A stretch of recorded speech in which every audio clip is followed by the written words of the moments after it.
अभी एक फैशन हो गया है, आम्बेडकर आम्बेडकर आम्बेडकर आम्बेडकर आम्बेडकर आम्बेडकर। इतना नाम अगर भगवान का लेते तो 7 जन्मों तक स्वर्ग मिल जाता। अमित शाह का ये वीडियो सोशल मीडिया पर बवाल मचा रहा है। जो लोग बाबा साहब भीमराव अंबेडकर को मानने वाले हैं, उन्हें ये वीडियो नागवार गुजर रहा है, क्योंकि संविधान के रचयिता भीमराव अंबेडकर को कई लोग भगवान ही मानते हैं। और अगर विपक्ष अंबेडकर अंबेडकर चिल्ला रहा है, तो इस बात पर अमित शाह को मिर्ची इतनी क्यों लग रही है? चलिए पूरा मामला क्या है हम आपको बताते हैं। यह भी बताते हैं कि आखिर किस बात का जिक्र करते हुए अमित शाह ने इतना बड़ा बयान बाबा साहब के खिलाफ दे दिया। कांग्रेस ने मंगलवार को संविधान पर चर्चा के दौरान राज्यसभा में गृह मंत्री अमित शाह की अंबेडकर के बारे में टिप्पणी के लिए उनसे माफी की मांग की है।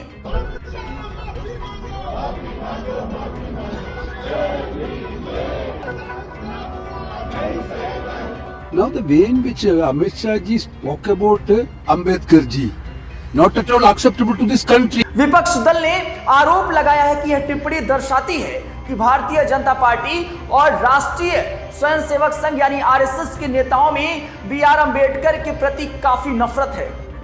पूर्व कांग्रेस अध्यक्ष राहुल गांधी ने कहा कि जो लोग मनुस्मृति में विश्वास रखते हैं, वे निश्चित रूप से अंबेडकर से असहमत होंगे।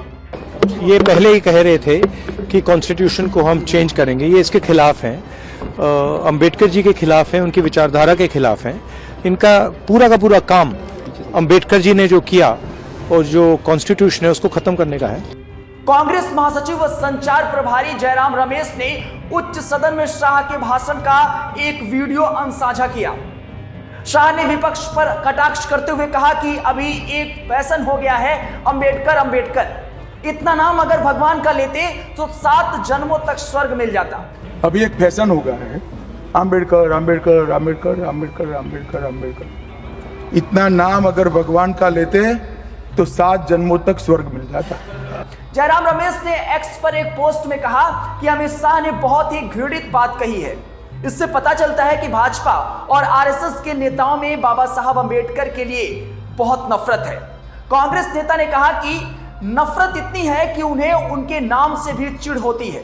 ये वही लोग हैं जिनके पूर्वज बाबा साहब के पुतले जलाते थे, जो खुद बाबा साहब की ओर से दिए गए संविधान को बदलने की बात करते हैं। रमेश ने कहा कि जनता ने भाजपा को सबक सिखा दिया है और इसलिए अब वे बाबा साहब का नाम लेने वालों से नाराज हैं।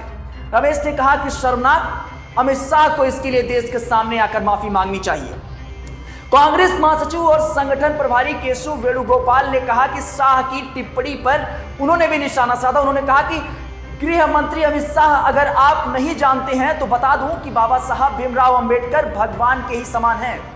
उनके द्वारा तैयार किया गया संविधान दुनिया भर के करोड़ों लोगों के लिए पवित्र पुस्तक है।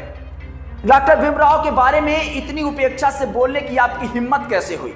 वेणुगोपाल ने एक्स पर एक पोस्ट में आरोप लगाया, डॉक्टर भीमराव अंबेडकर के प्रति भाजपा की घृणा हमेशा से जगजाहिर है।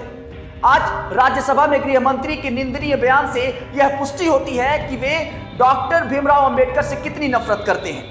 इस दौरान गृह मंत्री अमित शाह ने बाबा साहब भीमराव अंबेडकर के नेहरू कैबिनेट के इस्तीफे को लेकर कांग्रेस पर आरोप लगाया है। देश के संविधान निर्माता डॉक्टर भीमराव अंबेडकर के कैबिनेट से इस्तीफे के बाद के बयान को कोट करते हुए अमित शाह ने बीसी राय के एक लेटर का जिक्र किया। उन्होंने इस लेटर में नेहरू का जवाब भी बताया। अमित शाह ने कहा कि डॉक्टर भीमराव अंबेडकर ने देश की पहली कैबिनेट से इस्तीफा क्यों दिया। उन्होंने नेहरू की कैबिनेट इसलिए छोड़ दी क्योंकि वो सरकार की विदेश नीति और आर्टिकल 370 कानून से सहमत नहीं थे।